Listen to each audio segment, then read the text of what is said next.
Hey everybody, this is Helium Lemon 15. Welcome back to Bloodstained Curse of the Moon. This is part 3. And we're doing a new video. So in the last video we got this like wizard dude.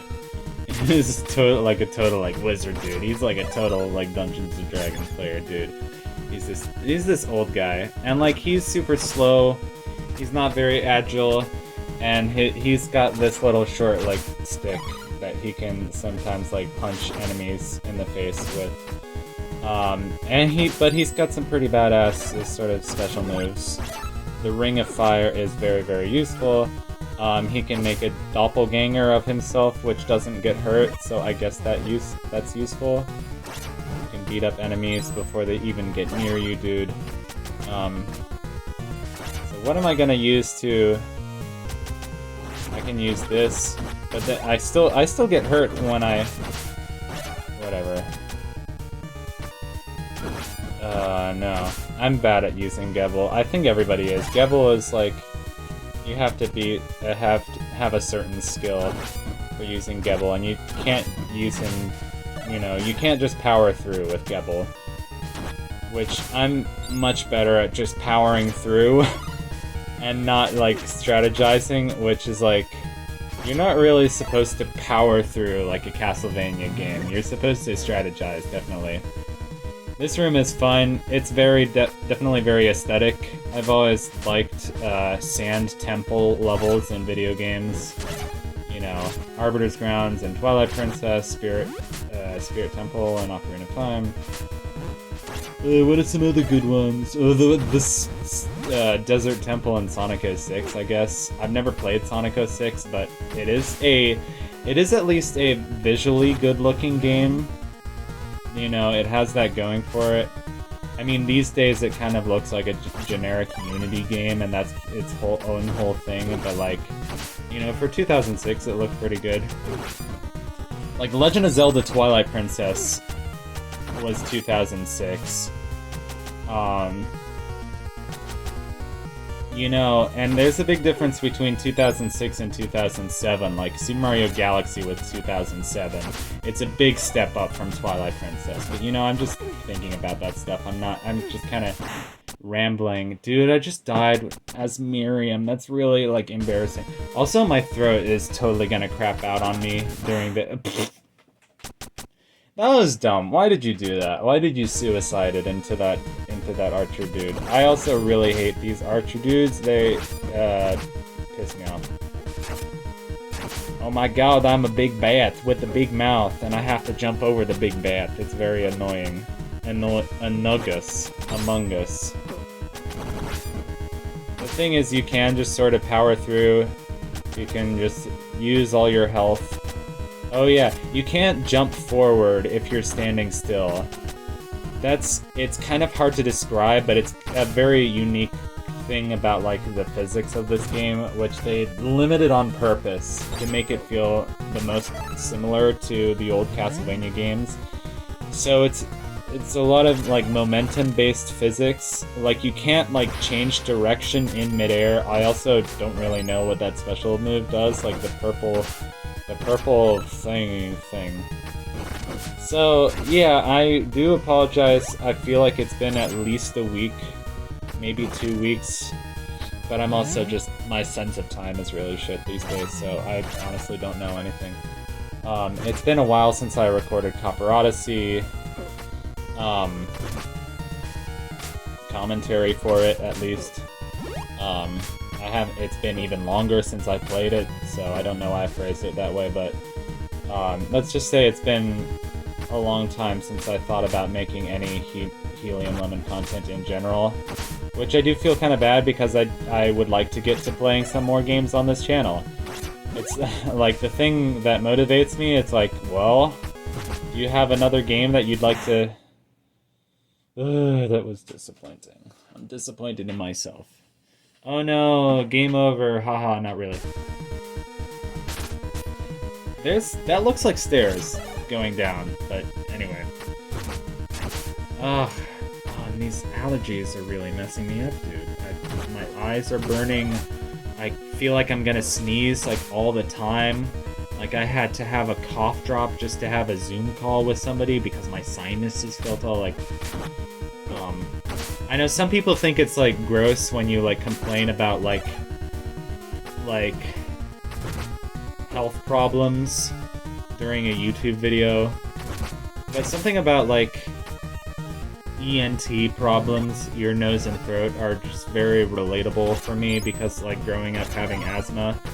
And, like, I always kind of was comforted or, like, reassured in some weird way by, like, Nintendo Capri-san during his videos. He would always talk about his throat problems, and he was like, oh, dude, my throat feels really swollen today, dude. And just talking about his throat. And, like, he would, you know, make some, like, funny joke about it. He would be like, oh, my throat, dude, my throat. I say it in a weird way. It's like, who do we want to give this life extension to? Well, I chose Gebel because he just has the short... No, Gebel is the character after this. That character right there is Alfred. Because it's Zangetsu, then Miriam, then Alfred, then Gebel. And I should remember Alfred, because, you know, Alfred from Batman. This is the third boss. I really enjoy the third boss. He's not particularly difficult, but he's, you know, just one of the most creative boss fights in the whole game. I think that's how I feel about basically like the first, third, and sixth bosses in this game. They're not the most difficult, but they are the most creative. So I always thought this was like so weird that, like, you know, I'm still not entirely sure if, like, hurting the coins hits him, but I guess it's supposed to be like, oh, the coins are him because he is Mammon, he is greed. He's, you know... I think each of the boss fights in this game are named after an actual demon in mythology, so that's kind of cool. So I would guess this guy would be Mammon.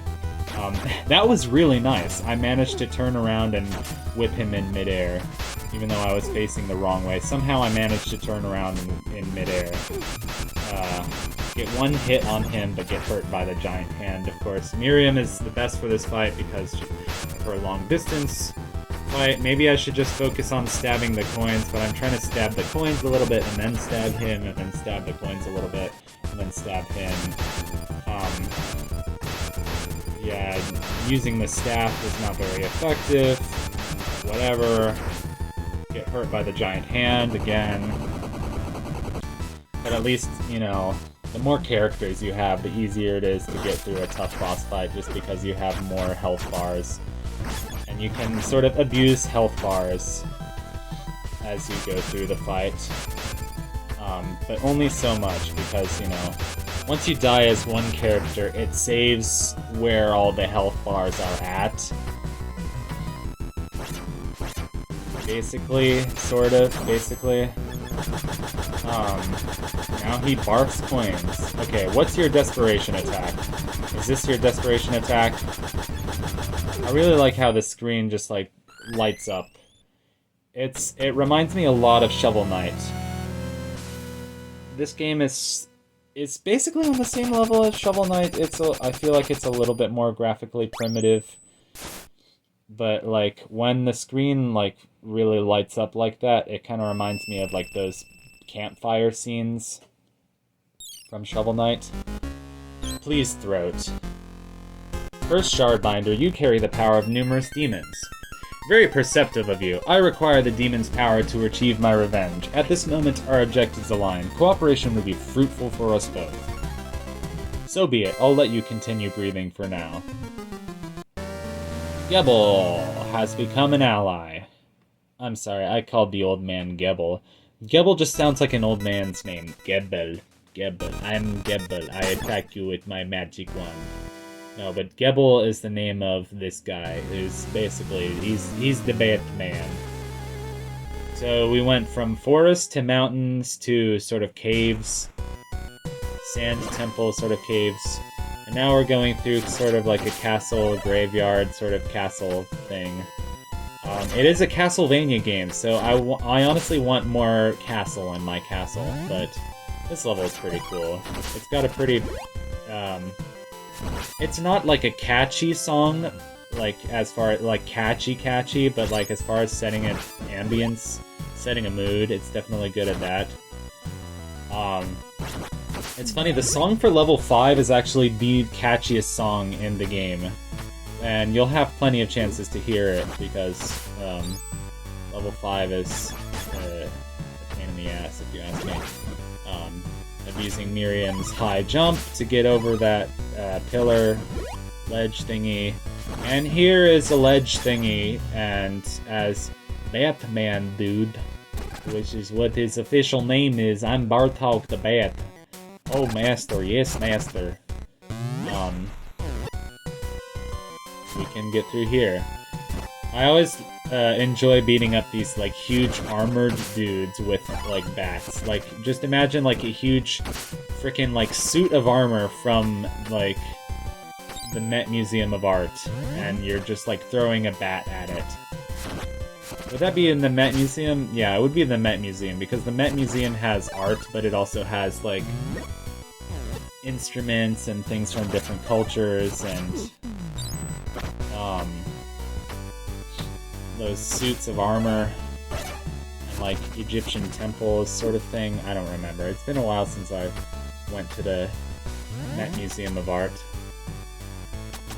I just haven't been out a lot. I haven't been doing that many fun things since the pandemic, even though the pandemic is sort of relaxing, sort of. I mean, Omicron is still kind of a thing. I actually don't even know what the new variant is. If there's a new variant, or if people are still, like, worried about Omicron. So I should mention that I got a new phone. I really don't like it.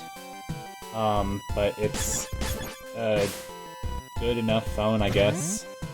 Also, my computer's on low battery, so I really hope I can finish this episode. I know I do take a bit of time on this level, because I think I died on this level boss, like, once. My stomach really does not feel good. Whatever. Fire magma guy, he's burning up with anger, burning up with lust. You must not cry or else he'll rust, because you're made of metal. Oh god, it's Toadman from Mega Man 4, just like frogs raining from the sky. Toadman from Mega Man 4 is like the only level that I can beat from that game, I think. Like, I can get through the whole level, and I can get through the boss without an ability, because Toadman is like, has the most predictable pattern of all the bosses. My new phone is supposedly better, but I just haven't, you know, figured out how to use it, and it's, like, really annoying. Like, it makes this, like... It, like, auto-corrects while I'm texting, which is, like, already a big, like, moment. I don't like the way it shows notifications. But, like, you know, I'm gonna make this phone last for, like, you know, at least, like, 3 or 4 years. I made my last phone last for 5. It was just a really good phone, but then the battery, you know, I would have to charge the battery a lot. I mean, I use Instagram a lot, and I use YouTube a lot on my phone, so the battery would just, you know, tank. But, whatever, this is really cool with the bell, and the church, and the I don't even know what you call that, but the way that, like, churches have, like, circles within circles, and, like, really intricate designs inside of circles. Like, I really like Gothic churches and that kind of thing.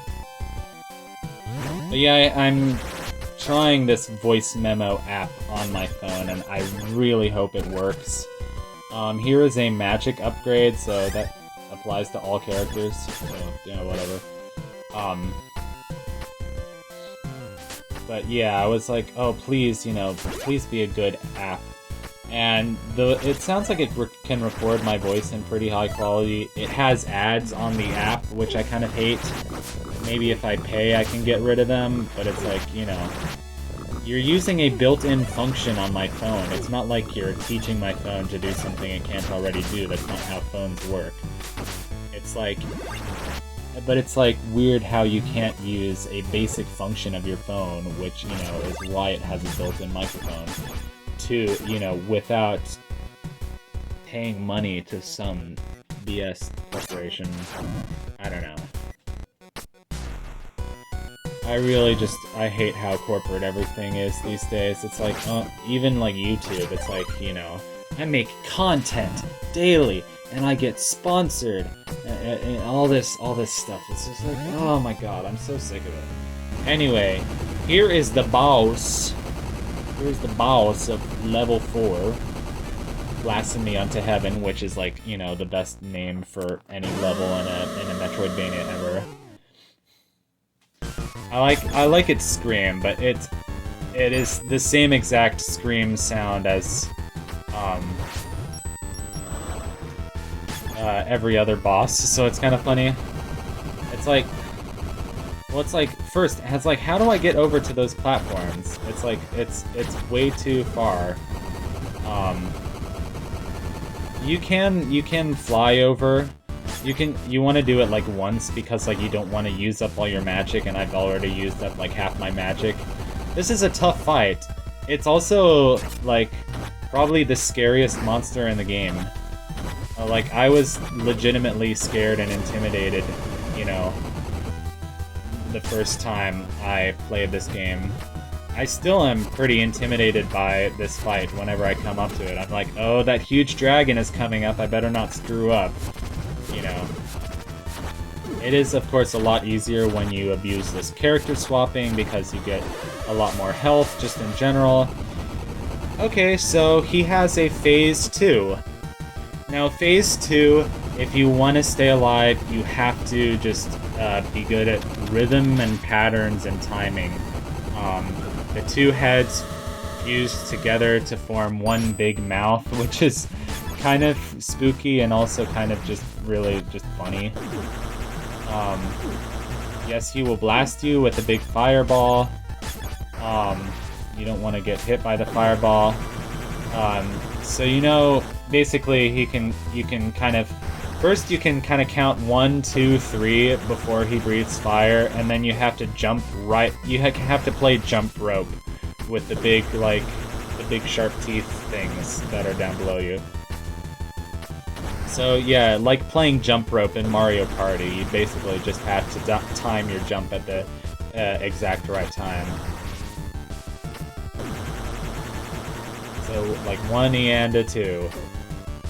I still got hit by it because I jumped like a little too late or too early or whatever.